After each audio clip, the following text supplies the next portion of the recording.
باپ اور بیٹا روح القدس کے نام پر آمین۔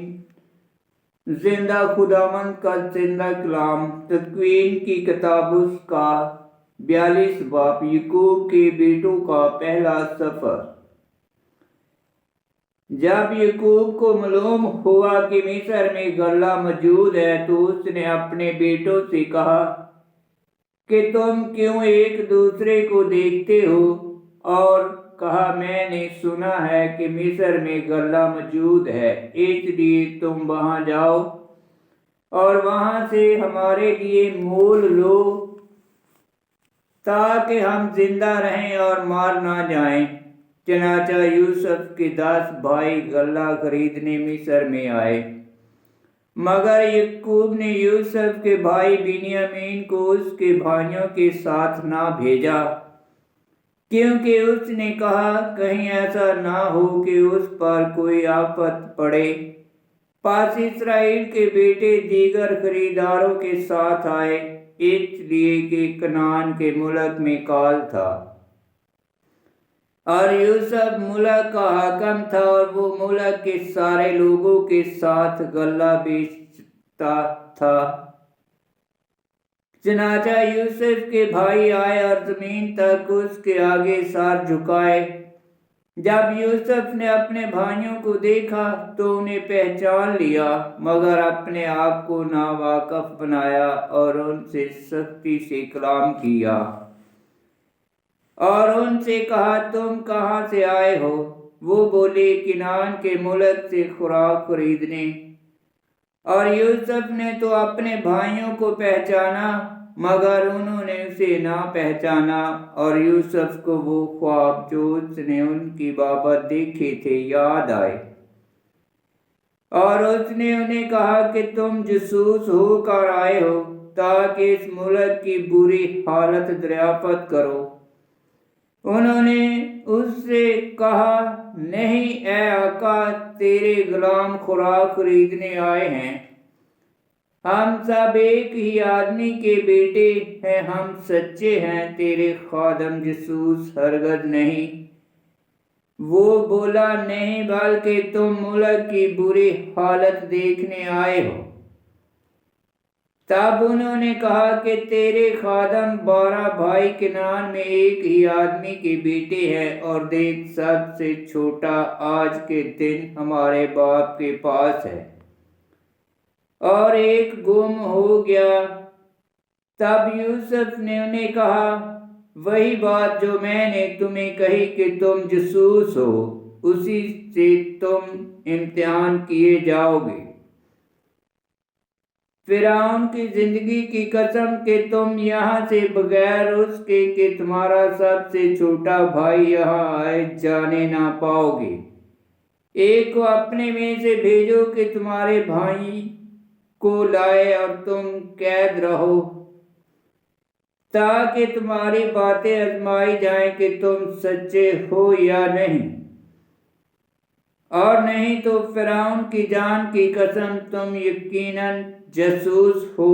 چنانچہ اس نے انہیں 3 دن تک قید رکھا، اور تیسرے دن یوسف نے انہیں کہا میں خدا سے ڈرتا ہوں، تم یوں کرو تاکہ زندہ رہو، اگر تم دیانت دار ہو تو ایک کو اپنے میں سے قید خانے میں بند رہنے دو، اور تم جاؤ اور اپنے گھروں کے کال کے لیے غلہ لے جاؤ، اور اپنے چھوٹے بھائی کو میرے پاس لے آؤ تاکہ تمہاری بات ثابت ہو جائے اور تم نہ مرو۔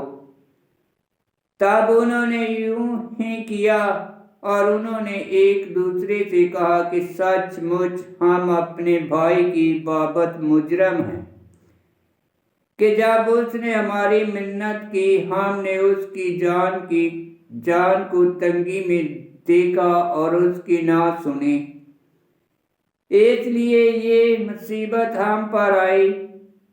تب روبن نے جواب میں انہیں کہا کیا میں تمہیں نہ کہتا تھا کہ اس لڑکے پر ظلم نہ کرو، اور تم شنوا نہ ہوئے؟ اس لیے ہم سے اس کے خون کی باز پرس ہوئی، اور وہ نہ جانتے تھے کہ یوسف ان کی باتیں سمجھتا ہے، کیونکہ اس کے اور ان کے درمیان ترجمان تھا۔ تب وہ ان سے کنارے گیا اور رویا، اور پھر ان کے پاس آیا اور ان سے باتیں کی، اور ان سے شمعون کو لے کر ان کے روبرو باندھا۔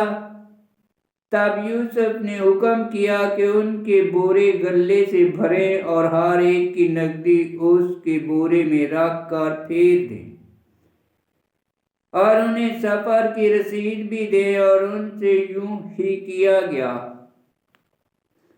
اور انہوں نے اپنے گدھوں پر غلہ لادا اور وہاں سے روانہ ہوئے، اور منزل پر جا کر ان میں سے ایک نے اپنا بورا کھولا تاکہ اپنے گدھے کو چارہ دے، تو اس نے بورے کے منہ میں اپنی نقدی دیکھی۔ تب اس نے اپنے بھائیوں سے کہا کہ میری نقدی واپس دی گئی اور وہ میرے بورے میں ہے۔ تب ان کے دل ٹھکانے نہ رہے، اور وہ کانپتے ہوئے ایک دوسرے سے کہنے لگے کہ خدا نے ہم سے یہ کیا کیا۔ اور وہ ملک کنعان میں اپنے باپ یعقوب کے پاس پہنچے، اور اپنا سب حال جو ان پر گزرا تھا اس سے کہا، اور بولے کہ وہ شخص جو اس ملک کا مالک ہے ہمارے ساتھ سختی سے بولا، اور ہم پر ملک کی جاسوسی کا الزام لگایا۔ ہم نے اسے کہا کہ ہم سچے ہیں، ہم جاسوس نہیں، ہم 12 بھائی ایک باپ کے بیٹے ہیں۔ ہم میں سے ایک گم ہو گیا، اور چھوٹا اس وقت ہمارے باپ کے پاس ملک کنعان میں ہے۔ تب اس مرد نے جو ملک کا مالک ہے ہم سے کہا، میں اس سے جانوں گا کہ تم سچے ہو کہ اپنے میں سے ایک بھائی کو میرے پاس چھوڑو، اور اپنے گھروں کے کال کے لیے غلہ لو اور جاؤ، اور اپنے چھوٹے بھائی کو میرے پاس لے آؤ۔ تب میں جانوں گا کہ تم جاسوس نہیں بلکہ دیانتدار ہو، پھر میں تمہارے بھائی کو تمہارے حوالے کروں گا، اور تم ملک میں ہر جگہ جا سکو گے۔ جب انہوں نے اپنے بورے خالی کیے تو دیکھا کہ ہر ایک کی نقدی بندھی ہوئی اس کے بورے میں ہے، اور وہ اور ان کا باپ نقدی کی تھیلیاں دیکھ کر ڈر گئے۔ اور ان کے باپ یعقوب نے ان سے کہا، تم نے مجھے بے اولاد کیا، یوسف گم ہے، شمعون بھی نہیں، بنیامین کو بھی لے جاؤ گے، یہ سب مصیبتیں مجھ پر آ پڑیں۔ تب روبن نے اپنے باپ سے کہا، اگر میں اسے کو تیرے پاس نہ لاؤں تو میرے دونوں بیٹوں کو قتل کرنا، اسے میرے ہاتھ میں سونپ، اور میں پھر اسے تیرے پاس پہنچاؤں گا۔ اس نے کہا، میرا بیٹا تمہارے ساتھ نہ جائے گا، کیونکہ اس کا بھائی مر گیا اور وہ اکیلا رہ گیا۔ اگر اس پر جس راہ میں کہ تم جاتے ہو کچھ آفت پڑے تو تم میرے بڑھاپے کو غم کے ساتھ قبر میں اتارو گے۔ آمین۔ خداوند کا پاک کلام کا پڑھا اور سنا جانا باعث برکت ہو۔ خداوند تیرا شکر ہو۔ آمین۔